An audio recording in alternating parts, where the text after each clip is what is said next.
आयोजक संस्था और उनके जो जुड़े हुए लोग हैं, उन सबको भी मैं धन्यवाद देना चाहूँगा कि इस आज का जो संवेदनशील समय है, इस संवेदनशील समय में उन्होंने इस एक ऐसे प्रासंगिक विषय पर चर्चा शुरू की है जो केवल भारत ही नहीं, समूची दुनिया उस समस्या से या उस चुनौती से जूझ रही है, उसका सामना कर रही है। जहां तक भारत के संदर्भ में अगर मैं बात करूं तो यह बात ठीक है कि कोरोना एक दौर है, आज है, कल नहीं रहेगा, यह संभवतः या कुछ लंबा चलेगा, लेकिन जो कुछ स्थायी परिस्थितियां हाल के समय में निर्मित हुई हैं, वैश्विक स्तर पर निर्मित हुई है, उनमें हम पाते हैं और देखते हैं कि भारत भी उससे अछूता नहीं है।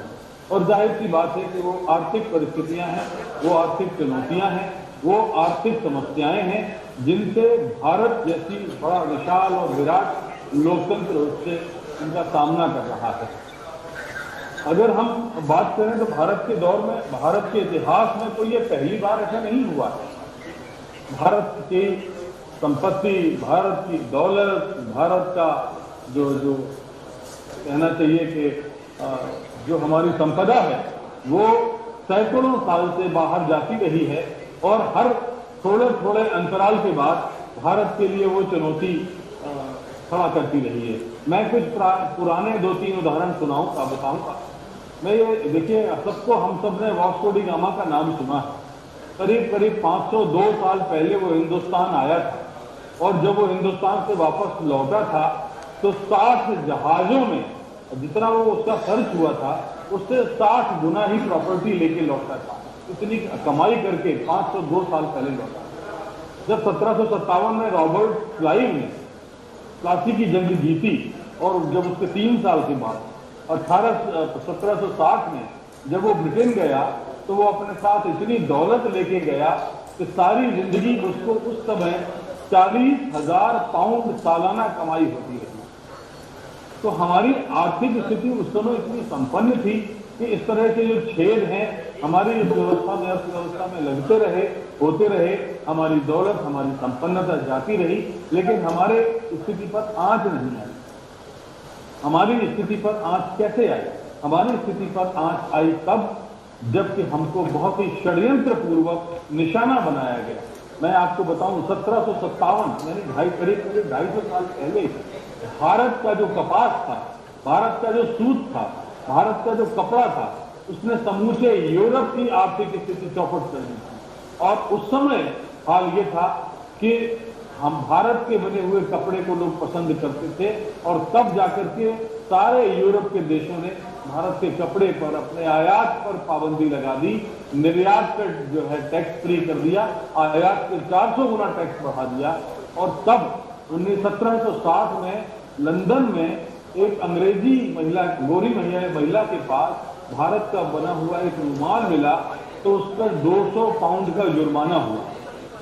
कहने का अर्थ यह है मित्रों कि जो स्थितियां बनती रही हैं बीच बीच में, हमारे यहाँ ये पहली बार नहीं हुआ। एक करीब 90 साल पहले 1930 में वैश्विक मंदी का शिकार भारत हुआ था, उसमें भारत भी शामिल था, पूरा समूची दुनिया में।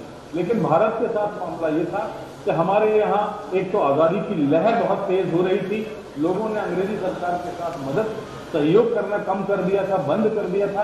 दूसरा, हमारे किसान और किसानों को मजदूर बना दिया गया।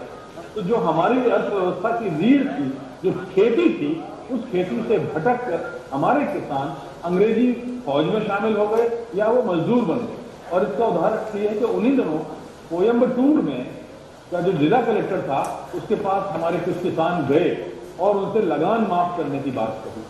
कोयम्बटूर के उन्होंने कहा, कलेक्टर से बात हुई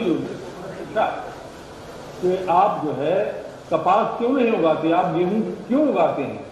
तो किसानों ने कहा कि श्रीमान, आपका लगान इतना अधिक है कि अगर हम गेहूं उगाएंगे तो हम जो है सारा खा जाएंगे अपना पेट भरने के लिए, लेकिन कपास हम उगाएंगे तो आधे पेट भूखे रहकर हम बाकी आधा कपास बेच के आपका हम लगान चुकाएंगे। तो इस तरह से षड्यंत्र हमारे साथ हुआ और इस षड्यंत्र में देखिए उस दौर में ये बात थी, लेकिन हम फिर खड़े हुए और 1990 के बाद का जो दौर है, करीब 20 साल का दौर हम देखते हैं जो जब 2007 में वैश्विक मंदी आती है, एक स्लोडाउन होता है, अमेरिका के बहुत सारे बैंक गिर जाते हैं, ढह जाते हैं, बहुत सारे लोग सुसाइड करते हैं, और तब भारत की अर्थव्यवस्था किसी न किसी तरह से मजबूती के साथ अपने पैरों पर खड़ी रही।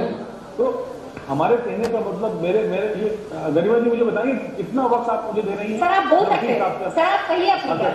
जी ठीक है, क्योंकि उस दौर में जब आर्थिक व्यवस्था पर चोट हुई थी तो हमारे क्रांतिकारी क्या कहा करते हैं?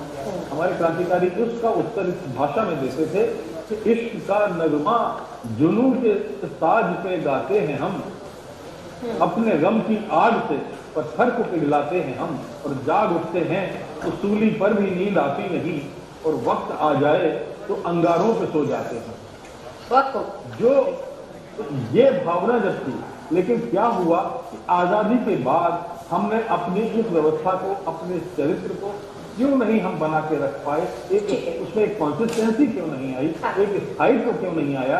ये हमारे सोचने की बात इसलिए है कि हमारे शिक्षा प्रणाली में जो हमने धीरे धीरे जो एक छेद होते गए, हमने उससे सबक नहीं सीखा। आज हमारे सामने जो चुनौतियां हैं वो हमारी इन्हीं कमजोरियों की देन है, और हम ये कहना चाहते हैं कि ऐसी बात नहीं है। आज देखिए, आशा की जब हम बात करते हैं, मैं अपने वक्तव्य का समापन, मुझे आपका इशारा दिख रहा है शायद आप, तो मैं समापन करना चाहता हूँ इस बात को बताकर कि आज देखिए अमेरिका की जो IT इंडस्ट्री है उसमें काफी तेजी हमारे नौजवान है।